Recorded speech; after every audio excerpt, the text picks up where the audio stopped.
Dois vereadores eleitos em Porto Alegre no ano passado tiveram as contas de campanha rejeitadas pela Justiça em primeira instância. A juíza que condenou Alberto Kopitsch, do PT, aponta que houve arrecadação imprópria de recursos do próprio candidato e de terceiros, em valores que passam de R$ 67 mil.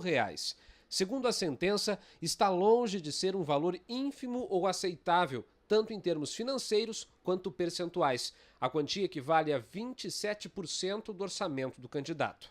O engenheiro Carlos Comassetto, também do PT, é o outro vereador eleito com contas reprovadas. A juíza aponta que houve a utilização do fundo de caixa em um percentual 140% superior ao máximo determinado por lei, além de despesas individuais acima do permitido. As irregularidades somam R$ 70 mil, o equivalente a 21% da arrecadação.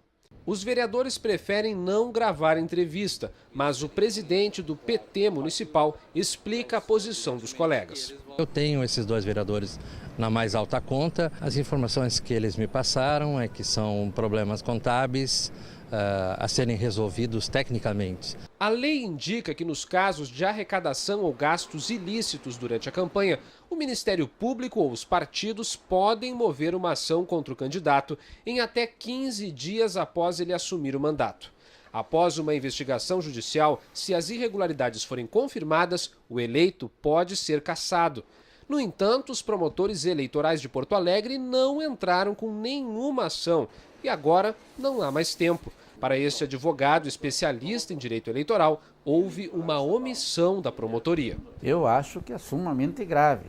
Eu, se tivesse recebido para ingressar com a ação, eu teria ingressado tranquilamente.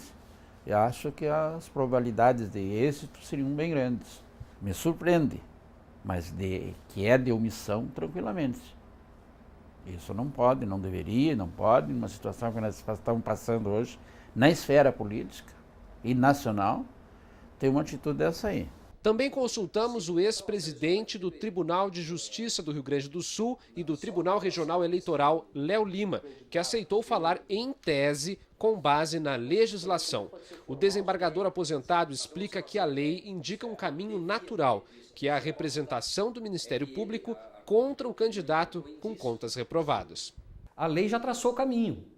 Quer dizer, uma vez rejeitadas as contas, deverá, e a lei determina que haja um encaminhamento de cópia desse processo, de todo esse processo da prestação de contas para o Ministério Público.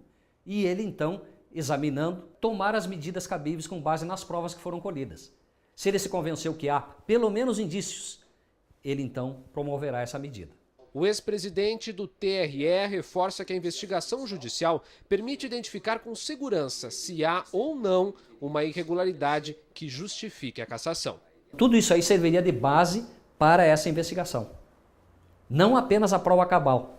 Até porque seria uma forma de bem investigar a situação, claro, dando oportunidade de defesa ao eventual candidato que está sendo alvo dessa investigação.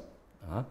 Para que ao final então fique tudo esclarecido. Pedimos explicações ao Ministério Público para saber por que nenhuma ação foi movida contra os dois vereadores. Mas a instituição preferiu não gravar entrevista. A promotora responsável por fiscalizar as contas dos dois candidatos enviou uma nota por e-mail. Denise Casanova Vilela afirma que entendeu não haver indícios suficientes para configurar abuso de poder econômico ou arrecadação ilícita de recursos, porque, segundo a opinião da promotora, as falhas eram de cunho formal, que, em sua análise, maculavam administrativamente a regularidade na prestação de contas. Também pedimos ao especialista em direito eleitoral Alberto Rolo, de São Paulo, para avaliar as sentenças. O advogado afirma por e-mail que as contas de Kopitsch têm potencial para provocar desequilíbrio na eleição, o que justificaria o pedido de cassação.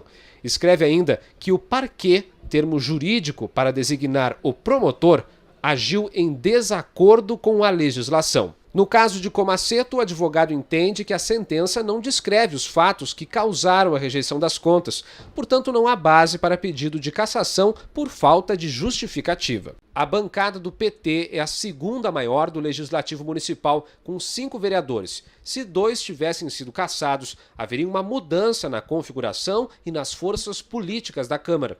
O presidente do PT se diz convicto que os promotores não foram omissos nem privilegiaram os candidatos do Partido dos Trabalhadores. Não creio que o Ministério Público do Rio Grande do Sul seja omisso. Muito pelo contrário, o Ministério Público gaúcho, assim como o nosso Tribunal Regional Eleitoral, tem sido muito atento. Veja só o número expressivo de prefeitos que foram cassados. O Ministério Público tem sido tão vigilante nas comarcas do interior, nas zonas eleitorais. Agora não pode haver essa discrepância. Deixar passar sem atitude nenhuma aqui na capital. Isso que não se justifica de maneira nenhuma.